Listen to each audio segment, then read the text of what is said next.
Peace to the saints. If you'd be kind enough to confirm that you can hear me from this microphone, when I tap my finger, you should hear something. You can confirm that you can hear me from there by populating an alpha into the chat.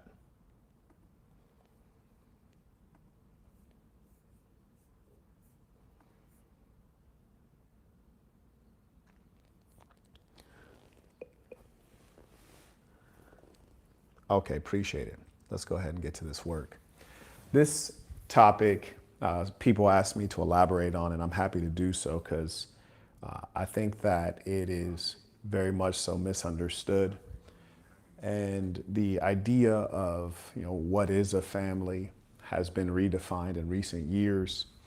And frankly, those definitions are not helpful. Those definitions are in fact dangerous. You have people who are not living life well, people who are making mistakes, and instead of admitting to their mistakes or their sins, they try to cover over their mistakes and sins and act as though their wrongdoings are not wrong, which is to say the concept of the blended family. Like, what is that really, right? The concept of the stepdad. Well, it's a father figure, but maybe not a father. Being a stepdad maybe isn't a great thing. Being a woman who can't keep a man is maybe not a great thing. Or being an irresponsible man or an unwilling father is not a good thing. So there are a lot of pieces that I want to break down. But the core question, and feel free to send in your comments as we go through. The core question is, do you owe your parents? And a lot of you, especially those of you from developing countries, have been taught that the answer is yes, you owe your parents automatically and without question. And I'm here to tell you that no, that's not true. And it's also not enforceable. But the fact of the matter is that generally you may feel indebted to your parents because they have done you the favor of making their best effort to raise you. I mean, that should be the case, not always the case, and that's why we're having this conversation. The truth is that no one asked to be here, none of you. There's not one person on earth today who requested that they be created. In fact, oppositely, all of us are here by the decision of our parents. And it was not necessarily a decision to procreate, but certainly a decision to have intercourse. In some cases, it was a decision to procreate. So I say all of that to point out to you guys that you don't owe anything. You were called here. You didn't request to be here, here being the present, the planet Earth, life, living. So in as much as that's the case, you don't automatically owe a damn thing. Now, beyond that, you may notice that there are levels to things, right? You've had friends and siblings, and you've observed other families, and you may have had your life be better off or worse off. And that may give you some indication at which level you may feel indebted or not indebted to your parents. And the truth of the matter is a lot of folks have hang-ups, right? They have hang-ups in terms of how they were raised. They feel like they didn't get enough love, they didn't get enough financial support, they didn't get enough guidance. And in some cases, that's true, but could it have been any different based on your parents' effort? I'm a true believer that most of the time, people are doing their best. And this includes when they're failing, yes? They're doing the best that they can do even when they're failing and underperforming. And in the live chat, again, if you confirm you're hearing me from this microphone, because I want to make sure you get good audio even when I'm moving around this suite. So once you can come to the acceptance that people are mostly doing the best that they can do, then it's so much easier to be understanding and forgiving. And guess what? That's not for your parents' benefit. That's for your benefit. It benefits you to be able to release, the anger that you may have because your parents were not like the television parents, right? A lot of the concepts that we have around what family is supposed to be, it comes from the television. It comes from, in other words, what was marketed to you. not necessarily from what is true and factual, but from what is imagination and fantasy. Sometimes we expect human beings to be superhuman, which is to say more than or better than human. And in fact, they don't have any more training than we are going to have in terms of how to be parents. I think it's actually quite funny that some of the most fundamental things in the human experience, like being parents, things that will occur for most of us, there's no training on it. There's no training on how to do taxes. There's no training on how to be good parents. And in fact, there's no training on character as well. And so should we be surprised at all when people fail at things that they're not trained to do?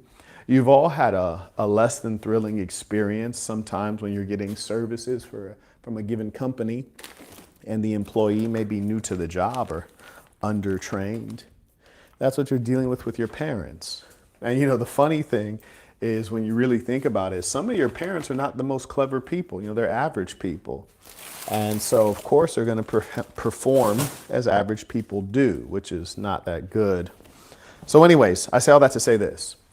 I believe if your parents, A, did their best and their best was reasonable, then and they were present, right? They didn't abandon you. They were present the whole way through. So your parents were present for you the whole way through, and they did their best, and their best was reasonable. Then you would be reasonable, or it would be reasonable to return to them care in their old age and support. This does not mean you submit yourself to exploitation. Unfortunately, some of our parents are not good people. And I say that in the full sense, like they may have good qualities, may have moments of goodness, they may have good intentions, but we cannot wholly describe them as good people. And in as much as that's the case, at times they may be exploitive, not only toward other people and strangers and folks in the business world and even the United States government, but they might also try to exploit us, their children. And you have every right to protect yourself. Remember, I gave 3 caveats that all need to be true, because even if your parents did their best, sometimes someone's best is just not very good. It's not enough. You've been taught that if you give it your all, give it your all. Sometimes your all just is not that damn good, and it doesn't get the job done. So that may have been the case for you. And if that is the case, even if they did their best wasn't good enough. Maybe they're very low IQ or they didn't have very much merit. Well, it is what it is. I don't think it's a great investment. Not that we need to take a business mentality to everything, but we probably should take it to most things and ask ourselves, is this the greatest use of my time, energy, capital, emotional capital, financial capital? And this is not to be heartless. This is to say that you get out what you put in. You don't show up to the barbecue or the potluck with nothing to contribute.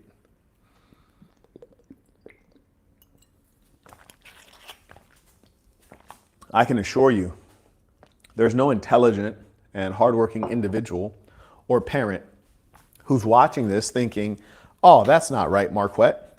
It's only those who fear that they have underperformed. They fear they have not contributed enough as a parent. When I speak to good parents, which is often, their biggest concern is often that they're not doing enough. They're not doing a good enough job. They didn't get their kid into the elite private school. They weren't able to get their kid the violin lessons or put them in all of the sporting activities, or they can't afford to live in the right zip code to get their kid in the elite public school. The great parents are the ones who don't do enough. And there's no doubt, because they're putting in so much effort, they know that they've done a great job at parenting. The people who would question what I'm saying are the ones who either had parents who were lackluster or they are parents who are underperformers. And that should tell you everything you need to know. Only people who are underperformers do not like a merit-based system. Yes? This is another reason you think that women don't want to be co-wives, because of anything other than the fact that they know you have something to measure them against. Yes, you can see what low performance and laziness looks like more acutely when you have two wives, and one of them is very loving and hardworking. If the other one isn't, then it becomes abundantly clear. So people don't like to be measured when they know that they're underperformers. Now just imagine this. If you are the best at anything, you don't mind being lined up against someone else because you know you're going to win. And worst case scenario, you might have a tie. But anyways, let's talk about family and family structure. I saw a video recently that had a very typical, or I should say a perspective shared in it that I expected. It was a video asking two black women, and they gave great answers. Who is more important to you, your father, your husband, or your son? Ask the black woman, who is more important, your father, your husband, or your son? And these black women gave the correct answer, which is your husband. And you would see in the comments, there were some individuals saying, oh no, it's my kids. Now, of course, these are single mothers. Their kids are what they've been left with. Yes? Because due to their poor mentality, which has led to poor behavior, the man left. So all they have is their kids. But the true answer is no doubt your husband. Frankly, you can make more kids, but your children are just a result of some amount of randomness in combining DNA. You don't actually quite choose them specifically. Your husband, on the other hand, you do choose. Conversely, your father, you don't choose. And your husband, you have an obligation and you have mutual work with. Yes? And in as much as that is the case, your husband is the person you owe the most, but more importantly, he is the person that will benefit you the most. It's actually in your self-interest to prioritize your husband. Imagine this scenario. If your husband were to, let's say you're a woman of age 25, you have a husband who's age 35, which is a reasonable gap, and there should be one, and then you have a child who's age 5. Let's say you have 3 children, age 5, 6, and 7, and you can give up your husband, his life, or you can give up your child's life. Well, if you give up your husband's life, that's going to destabilize things for you and the other children. It's a major loss. You will have no protector. You will have struggling financial situation, struggling emotionally.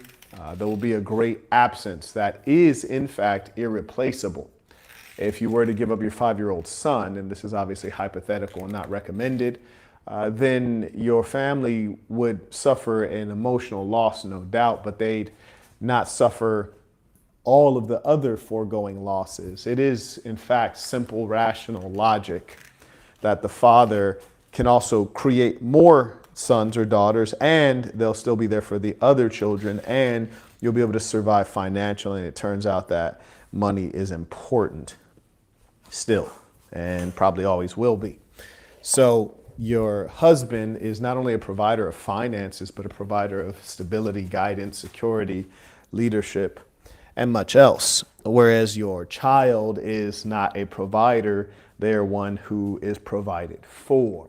And this is the difference between those people who are rational and those people who are irrational. And irrational people, you have to accept them for what they are, inferiors. You really can't win at explaining anything to them, and you must leave them in the low place that they exist. They are a lesser human, and that's just the truth. If you can't accept that there is hierarchy, then you cannot accept truth, and that is okay. It has always been the case that truth is not for everyone. In fact, sometimes the truth makes people violent and hateful and resentful and angry. Your chief goal should be to not be one of those people. Yes?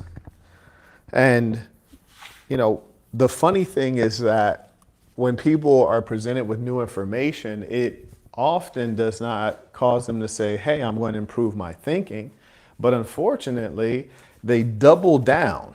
They double down. Even myself, sometimes I struggle against the truth, and then eventually I just say, hey, it is what it is. I'll accept it. Now, for example, there are types of content, there are different things that I like to do that are very engaging to me. They're very intellectual, but I realize the audience is not very intellectual. So I have to do what makes sense for the audience. In struggling against that, I push myself into poverty and invisibility. But anyways, getting back to our core topic, family. Now, do you owe your parents? No. Just in general, no. And I can give you a good, I'm all about the gut, right? Like, what does the gut tell you? Because I think the gut is generally very well educated. So if you have a situation whereby you feel like your parents are maybe not being fair or not being reasonable or they're exploiting you, yeah, you're probably right. That's not a feeling you should get from your parents. That is absolutely not the feeling that good parents give you. That is the feeling that bad parents give you. And the truth is, our parents and the society condition us to favor and love our parents. And that is reasonable, makes sense, except that you have to remember that our parents, like us, are individual human beings. So what happens is that they have self-interest. Sometimes their self-interest and our self-interest does not align, right? So in their self-interest, they're trying to make sure that they're taken care of. They want what is good for them. And they forget that sometimes for them to give to themselves, they're taking away from you. Come on now. And being that you're an adult, they don't really know what kind of chips you're holding, right? They might think, oh yeah, my daughter, my son, they got it. They got the money to spare. Well, actually, no, they don't. And if your parents are selfish, and unfortunately this is sometimes the case, your parents forget that they've already lived their life. You, their son or daughter, who is 20 years old, 30 years old, you're just getting on in life. You're just figuring things out. Hell, a lot of men and women, men especially, you're just now starting to have a stable, predictable income within the context of something you can call a career for the first time at age 35, right? Now you're 35, your parents are 65, and you're just now starting to stabilize. You don't even have any savings. And here they are, I need $1,000, I need $2,000, as though that's chump change. And it makes you wonder, well, mom, dad, shouldn't I be able to ask you for a couple grand? Why are you asking me for a couple grand? And a fool might think, well, they're old, they're not working, so that's why they don't have any money. But what you really should be looking at it as, well, you've been working for 60 years. You should have accumulation of money. Yes, you should have 401ks, you should have stock, you should have bonds, you should have all kinds of things that you can pull from. You should have assets you can turn liquid. You've had time, and in fact, you've had a stronger currency, a stronger economy. During our lifetime, we've scarcely seen the government with a balanced budget. Like, you've lived through times of prosperity. You have had your chance. So now that I'm finally getting my chance, why is it that I not only have to deal with the government and society pulling me down, but my own parents stopping me from accumulating? Now, here's the other kicker. And I really want you to think like this, because this is just the facts. If you were to give $1,000 loan, and I don't recommend it, right? Generally, it's just not necessary to give any loans as an individual. You're not a bank, you're a human. But say you're going to give $1,000 loan, and you have a friend who has a proven viable opportunity, and that's what they need the $1,000 for. And they say, I can give it back to you within this amount of time with a little bit of interest on it. And they should. Whereas your mother or father is asking you for $1,000 and you don't know when they're going to get it back to you. And undoubtedly, they're not going to give it back to you in excess of what you gave it to them as. You give them $1,000, they're giving you $1,000, if that. And it's less likely they can give it back to you because they're not working, right? And if they could return the money to you while also being retired and not working, the question is, why do they even need it? Just wait. Wait until you get whatever payout you're banking on, right? So it would probably be smarter and better for you as an adult, especially an adult with, say, children, an adult that has a future, like you're still out in this world living and earning. It'd be much smarter for you to give that money to your friend or that individual that I'm referencing. And that is specifically because they are going to have a greater likelihood of being an asset for you. Yes? And they're able to grow your money. Money seeks growth, not death. In fact, what organism seeks death as opposed to growth? And truthfully, in financial dealings, which unfortunately is where you find out the nature of people, sometimes this is where people learn that their parents ain't shit. And just imagine you have parents, and often it's your mother that's spending frivolously, but I would not exempt, fathers from doing the same. But you find out like, damn, my mother is retired and still wanting to get plastic surgery that she can't afford. Shout out to Kanye West's mother. And they want to put this burden on me. This is the world that we live in, but I often reference to you all that you get to design a life. Don't allow people to burden you with burdens that are not your own. Somebody wants to get plastic surgery. That sounds like a personal problem, really. And it is a problem. It's not a smart thing to do. But the funny thing, when we're young or younger, we don't have the best ability to estimate what is coming up, so to speak. Meaning that we can't imagine what we will be like when we're older. But I think often we assume that there's a raise in our level of being responsible, an increase in our level of being thoughtful. And frankly, I'm not sure that that's the case, right? I'm not convinced that that is the case. Unfortunately, a lot of us are not maturing past age 7.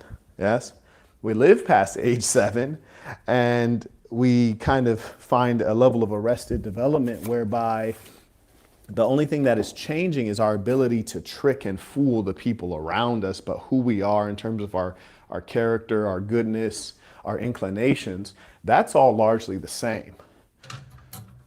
And that's one of the main reasons people say, hey, Marquette, if you had a daughter, would you want her to date an older man? Absolutely, I would. Because frankly, if my daughter's, say, 18, my daughter from age 18 to 25 to 35 is not changing a lot. The promise years are around age 7 when you can really impact who a person is. And people might say, well, the brain hasn't lateralized, the brain's not fully formed. Like, yeah, that's great. People got on just fine with these not fully formed brains. Now, this is just recently that you guys have all of these claims that, people are too immature. No, an adult is an adult, full stop. And speaking of an adult is an adult, a human is a human. Because someone shares blood with you does not give them great merit. Because someone shares blood with you does not mean that they're going to cherish, respect, regard, and prioritize you. And often people use family as a means for scamming. Yes, the concept of family. Just like people use race as a means to scam you. I can't tell you how often people say, hey, brother, and I know that immediately I'm in for a scam. You've only called me brother so that you can abuse me. You can take advantage. And it's quite a sad thing. They're only your brother when they need something, when they can get something from you, when there's an opportunity. I don't think I ever recall being in a business deal where the businessman was like, hey, brother. Never does that happen. It's only when there's the beggar. The beggar calls you brother. Huh? My bankers never called me brother. Someone trying to do a deal who has an offer never calls me brother. When I mean an offer, it's something that's going to be mutually beneficial. It's going to make me money. It's a value add for me. And most people don't even know what an offer is because they've made value in their life. They've only taken value. And some of your parents are like that. They're value takers, especially your mothers. And this is no particular insult to the female, it's just the organization of humankind. You see, women don't even understand the concept of being a gold digger because they think that they are entitled to the gold, right? So gold digger is a term they reserve for other women, but they just view themselves as a woman who, quote, wants a man who can provide, right? And you know, all would be well if they were giving something back. The only problem is while the society conditions the female into wanting a man who can provide, they've not taught her about what she can provide. So she thinks that she just gets a free ride in a fancy car. And the comedy, and I suppose a dark comedy, is that very few men can provide a free ride in a fancy car. Oh, by the way, congratulations to those men who were recently confirmed. Some of you are owed pins, which we give one of these pins to all of our men who are confirmed. And do get in contact. We'll make sure we get these sent out to you. But anyways, you know, women are pursuing a fantasy. And for men who are at the top, it's a fantasy for them as well because they get the lion's share of females. But anyways, I heard a statistic, and I do want to check on this, and feel free to populate the accurate fact into the live chat. But I've heard that 80% of the women on earth procreate with 40% of the men. And this doesn't surprise me at all. Only in as much as there are a great many women whom I don't find myself to be compatible with at all, mostly, you know, intellectually, but in some cases, physically as well. But they just won't quit. They won't give up. They're convinced that I'm the one. And I trust that there are other men who are in strong positions where women engage you at the same level of intense obsession. And I think it's just because you are the highest quality man that they currently have access to and think they have a chance with. And so for that reason, they're really going to, you know, make their effort at you. And that's at the expense of them actually having a good relationship because they're being driven by something that is at a level primitive, something that is survival based. It's really wired in. They don't have control over it. Now, human beings, we are a lot more primitive than we realize. I can assure you of that. We tend to think that we are, you know, higher beings, but sometimes we're just animals that wear shoes, right? Sometimes that's just all it is. We're animals that wear shoes. And we like to act like things are more complex or sophisticated than they are.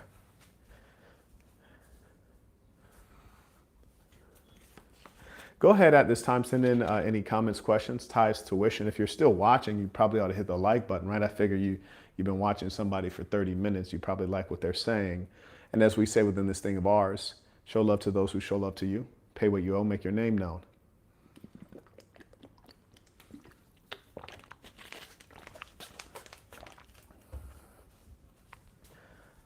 want to encourage all of you men to be disciplined. And yesterday I went through my process of packing up and I didn't open one of the closets and I almost left an entire suit, an entire custom suit. Would have been tragic. And the most tragic part for someone like me from a psychological perspective would have been the aspect of not knowing where I left it. Not even trying to recover it. I'm fine taking a loss, but not knowing where I left it. That is to say, making a mistake and not being able to figure out how or what the mistake was. And that's a very important mentality for you to have and for you to have with the people who are around you. If you're ever dating a woman and you correct her and her whole thing is, I apologize, get over it, that's not the right woman. Marquette, why is that? Because the apology doesn't do anything. In fact, an apology doesn't even guarantee improved future behavior. Rather, you need to know that they understand so that you can expect better behavior. You won't have to suffer that issue recurring. But if their instinct is to get over it or get on to the next thing or change the topic, it lets you know they grew up in a family where they never were disciplined. They were never told they were wrong. They got their way too much. They were spoiled a bit. And you will suffer, and they're going to do a terrible job at raising your children because they cannot accept correction, which means that they will allow their children to go uncorrected. And with females, this is all the more common because not only do they go through life as a child not being corrected by their parents when they have poor parents. By poor, I'm not talking financially. But as adults, these females continue to not be corrected. As a male, you may have the unfortunate experience of having terrible parents, but as you get into athletics and school and you start pursuing women, all of your deficiencies will be made known to you. You will not have any guesses or confusions as to if you're good enough or if you're performing. You'll know, damn, I suck at fill in the blank. There won't be any delusion in your mind. But with women, oh, you can bet your bottom dollar. They will absolutely be deluded as to how good looking they are, deluded as to how worthwhile or worthy they are. Yes, they will think too well of themselves. Come on now. And the society is to blame. It's the weak males in confederacy with the low quality and promiscuous women. Shout out to Enoch, who just got the Assassin shorts, the ones that Mr. Chapman produces. You can find them on theassassin.com, or actually I should say peacetothesaints.com. Just click products. Very good. Let me forward that email to Mr. Chapman. And Mr. Chapman is one of our confirmed saints. He's someone just like you who learned product-based business. Now he's raking in the money. So let me go ahead and send this sale over to him. Always love to send these kind of emails, you know, the money emails where people are making some bready bread.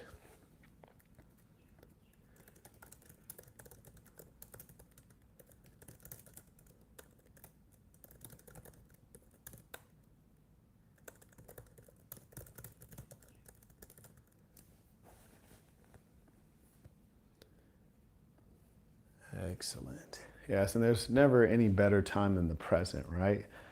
Now is my favorite time. It is the very best time. Now. Urgency. When you observe urgency in someone, you know it's real, whatever it is. The deal is real. The relationship is real. The romantic interest is real. When the urgency is not there, when they'd like to delay till tomorrow, then you know, this is not quite right. This is not the one. This person's not serious. And you have to be able to interpret people because people are liars. Human beings are liars. So unfortunately, you must be able to interpret them, because if you can't interpret them, you will suffer. And, you know, I tend to think that the greatest trick of the devil has been the discovery of deceit. And most people are not honest, but, you know, we don't assume others are lying, right? We assume that others are telling the truth and not trying to deceive us. And so we give a lot of grace, and often it's more grace than we should give.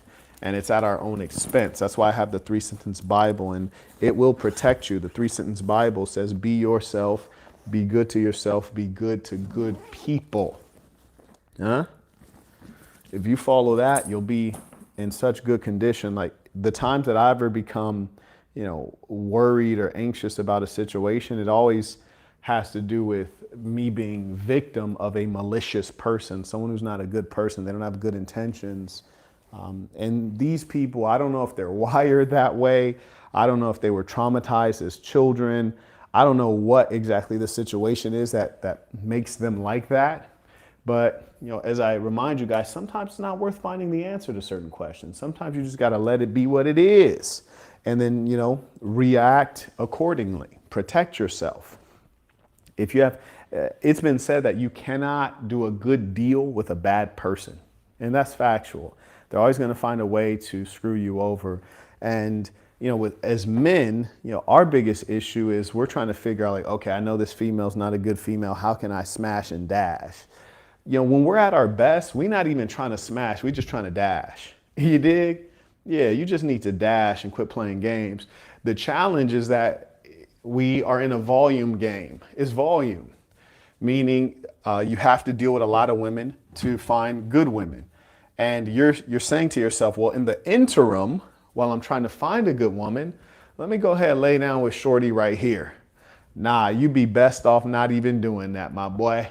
You be best off just hitting skip on that mission because you open yourself up to being hurt, being victim.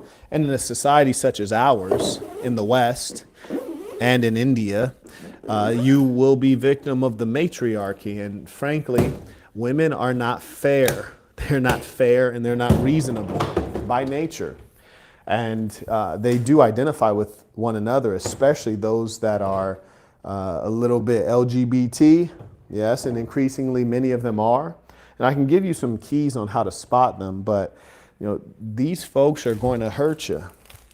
You need to be around women who are happy, healthy, and respect themselves as women, not as duplicates of men. And they respect men as men. And that, my friends, is actually quite hard to find. And if you do find it, you're blessed. But hey, check this out. Still, as a man, you are a rational being. And what I mean by that is you still don't get emotionally overwhelmed with this good thing or this good woman you believe you have found.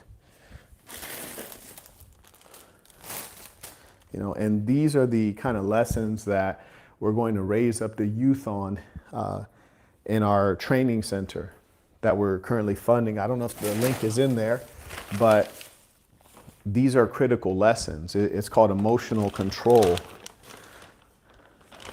And these are the things that very few of us, if any, are raised with, and we don't get enough practice. And that's why when we get into romantic relationships, even if we're dealing with someone that we could have had a good relationship with, it fails because of the emotionalism. Maybe you've experienced it in life where you had someone that you liked or someone who liked you, but if you like, the love was too strong. The love was too strong. You guys couldn't control your emotions to properly communicate with each other.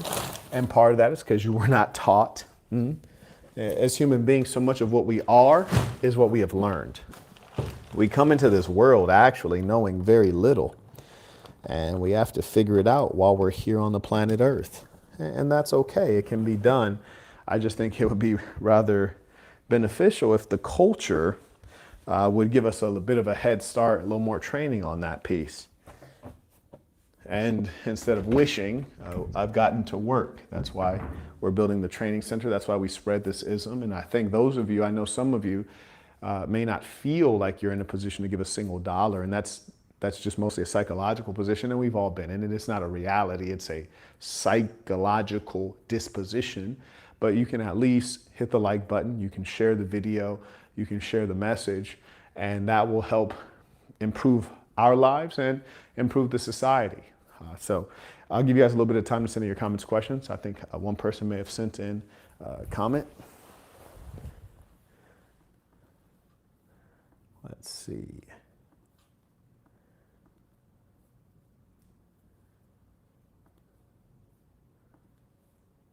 Strange, I did not get an, oh, okay, let me check my email, the other email address. Shout out to Shia. He writes, peace to the saints. I have a simple business idea I want your opinion on. What's the best way to proceed for your advice? Thanks.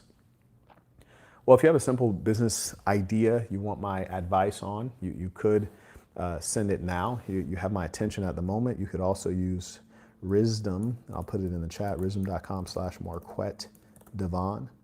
And for all of you, so you know, rizdom.com/Marquette Devon is a way to reach me or anyone else who's on Rizdom and share a question and get a voice memo response, guaranteed response. So that's a good way to do things, especially if you have simple, straightforward questions that are cut and dried. If you have something that's more involved, then I would recommend you book a consultation. You can do so on peaceofthesaints.com. Scroll to the bottom, hit consultation, bottom right corner. And when I recommend consultations is if you have something that maybe more is involved, you want to go back and forth. You're like, hey, Marquette, I have a relationship issue, or I have a relationship ambition, whether it's a marriage or it's improving your relationships at work or getting a promotion, or you have like, hey, I have a business that's already operating. I want to talk through it, or I have 5 business ideas. I want to go through them and see which one is the right one. Or, hey, I'm just stressed out. I need someone to talk to, someone who is not my mom and loves me and is going to be nice, but someone who's going to say what it is, tell the truth, and try to push me forward out of this rut. So then in those cases, I recommend a consultation. Or if you need to do something, right? In some cases, people say, hey, I need to do X, Y, and Z. I know you know how to do. Let's do it together, like facilitate the process with me, work with me on this item. I recommend consultations in those cases. A consultation is an hour. You can go to peaceofthesaints.com, go to the bottom, click consultation, or you can go to thesassin.com, click the consultation button. That's THESAN.com. Thank you for that question. Let's see if he sent in his business idea. And remember, when you talk business, you're generally talking, shout out to Dom, makes a point of work, right? Piece of the Saints tuition. When you're talking business, the number one thing I want to hear about first and foremost is how do you make money? That's what makes it a business, right? It's the revenue model. Now, the revenue model has to be there, because without that, it's not a business, it's a nonprofit, and I recommend against nonprofits. I'm very much so against that concept. I used to run a nonprofit, a successful nonprofit. I used to work for and fundraise for a successful nonprofit. It can be done, but frankly, it's just not worth it. And that is because anything that is valuable, people will pay for. And if you're young, if you've read my book, The Black Box, I give you very clear guidance on where your focus areas should be if you're young. You say, well, Marquette, what if you just want to help people? If you want to help people, that's a different story. And you should be able to do that without a nonprofit. You should be able to just get after that. Oh yeah, put many miles on these bad boys right here. Sassin brand athletic shoes, you dig? SASN brand, log in, boss up. Use these in the gym, use these for your runs. I use these when I'm shadow boxing and even when I'm sparring, not in a boxing ring. If I'm in a boxing ring, I wear boxing shoes. That'd be more appropriate.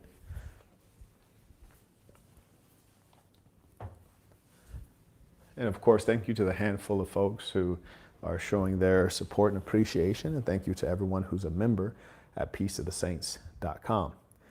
Beast writes, Peace of Saints, love these sorts of impromptu lives you do while traveling, just kicking straight game, safe travel, sir. I appreciate it. Yeah, and you know what? I'm always, inspired, and I have a rush of ideas when I'm traveling. And the unique thing about Marquette traveling versus Marquette at Burton Plantation is that, people can reach me, and they often do when I'm at the plantation or I'm at home. But when I'm traveling, if I'm on a bird, I can't take any phone calls for 8 hours, 13 hours. And that's good. That's good for me because it allows me to be alone with myself and to use my own brain and not have my thoughts interrupted. And that's a really important thing for all of us, to be able to hear ourselves. So often you think you're thinking with your own head, your own mind. You're not. It's your mom, it's your dad in your head, it's the society, it's the culture, it's something else, but it's not you. It's your religion, it's expectations. To be able to hear your own voice is an extraordinary value, and it does take training to be able to do that.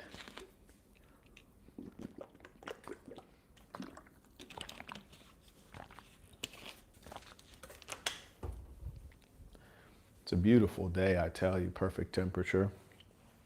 Very thankful for that.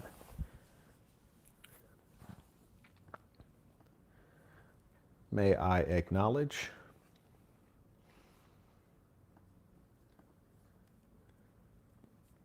shout out to the lady saint supporting the work, saying she's going to improve herself. That's a good thing.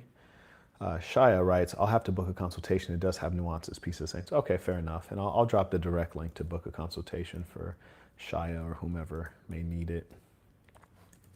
And that's a smart thing to do, is, to be serious about whatever you're doing. And you only get one shot at life. you don't get to come back for a do-over. It's kind of a one-shot thing. You live one time. It's worth, putting in an effort.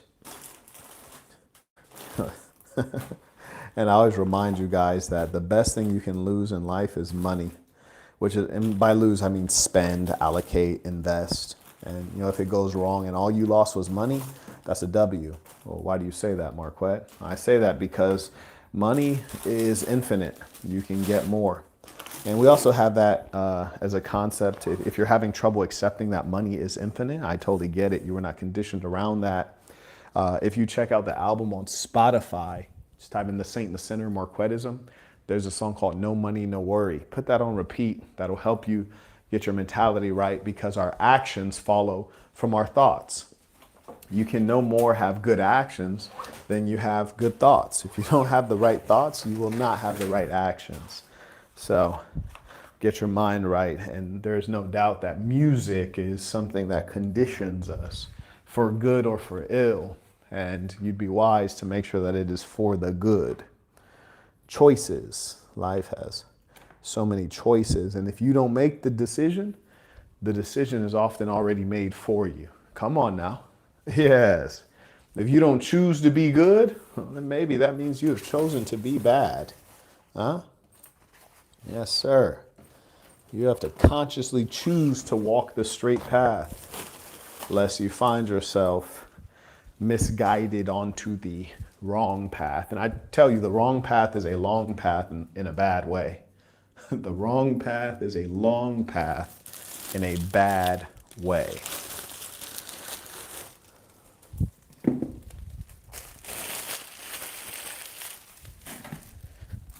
And the funny thing is that over time, all of those little activities that people do, whether it's conditioning your mind with positive music, it's investing in yourself, it's being around good people. And sometimes an investment in yourself is to put yourself in the right location, put yourself among the right people.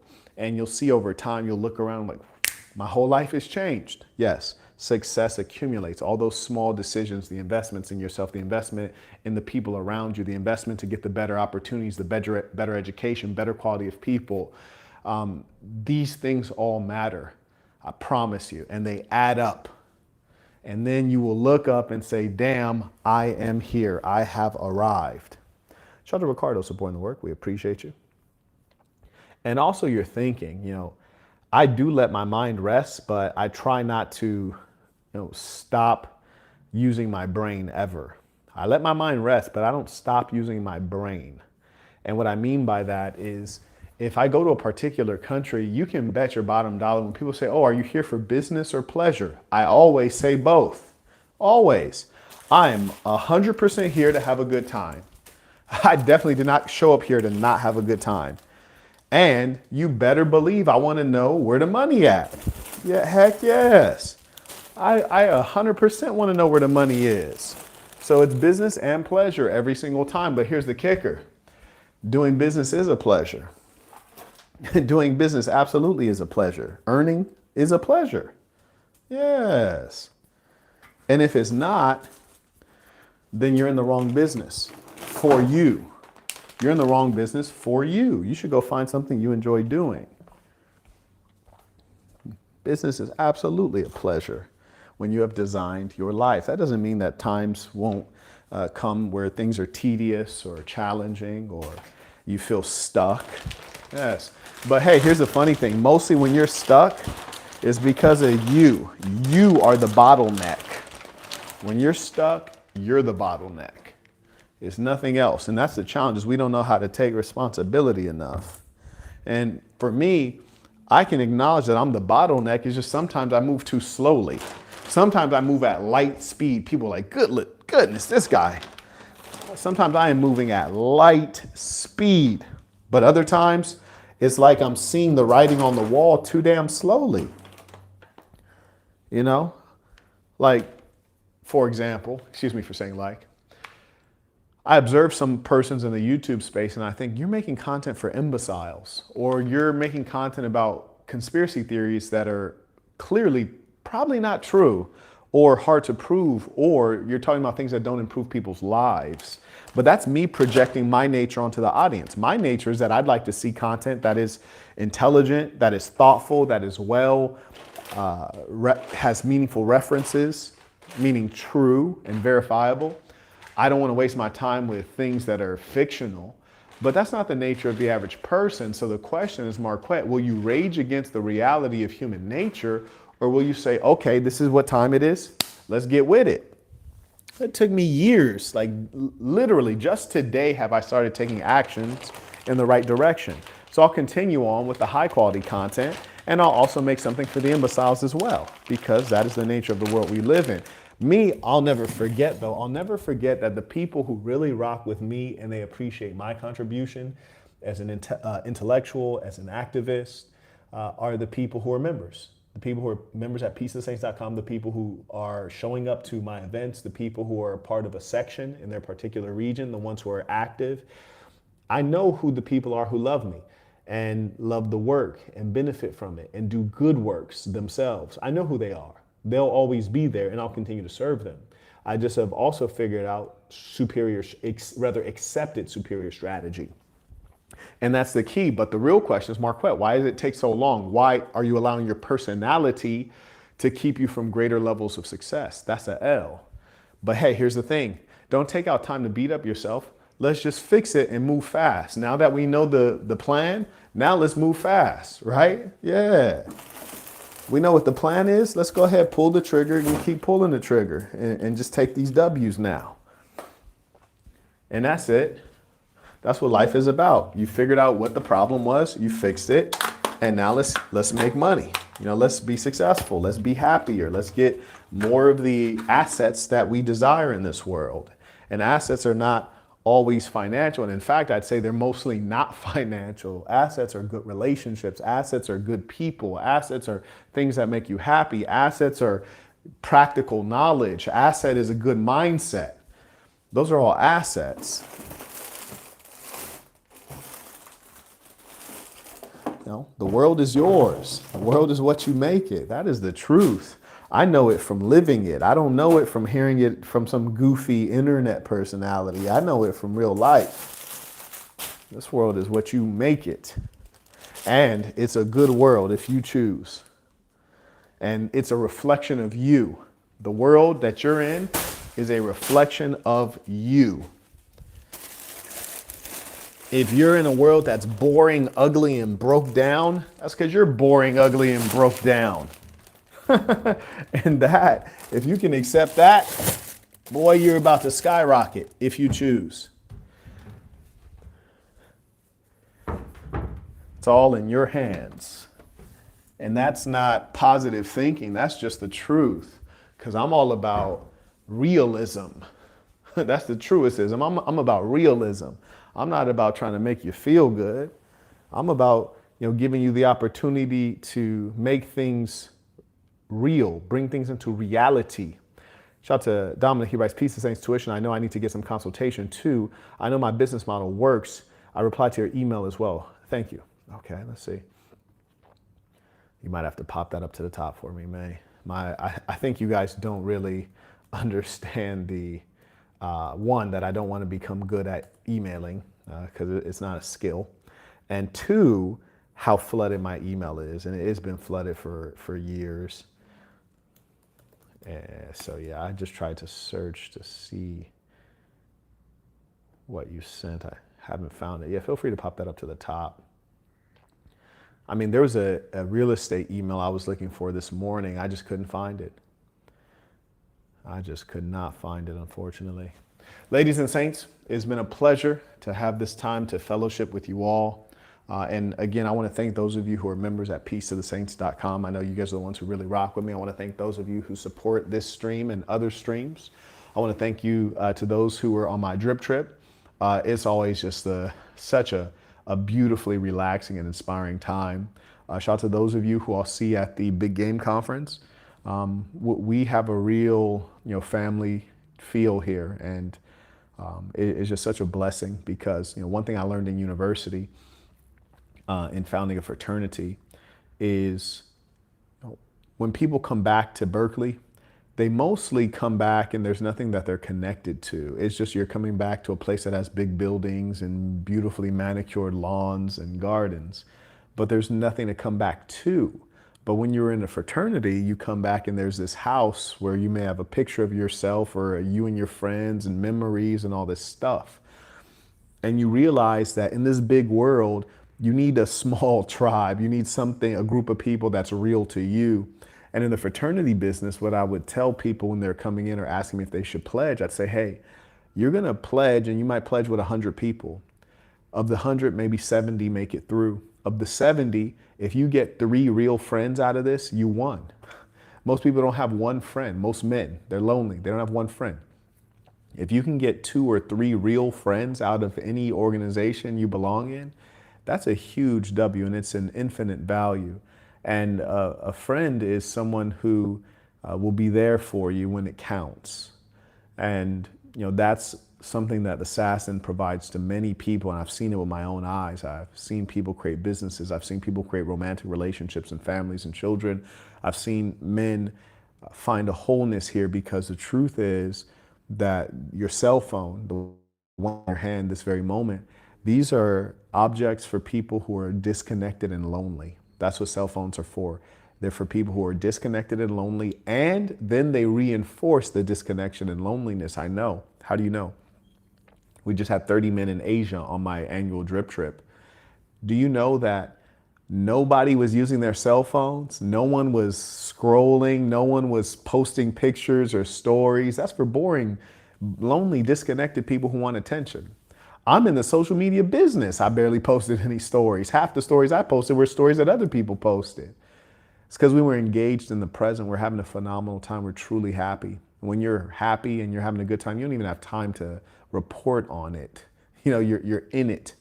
And that's the key to life, is to have those moments that are so damn good that you're just immersed in it. Anyway, shout out to Ricardo supporting the work. Until next time, let us end this with our tradition, the creative assassin. Repeat after me with full conviction, knowing this is true of you, the creative assassin. I'm going to be who I truly am because I'm remarkable, and I'm going to strive every moment to show the greatest part of who I am. Until next time, peace to the saints.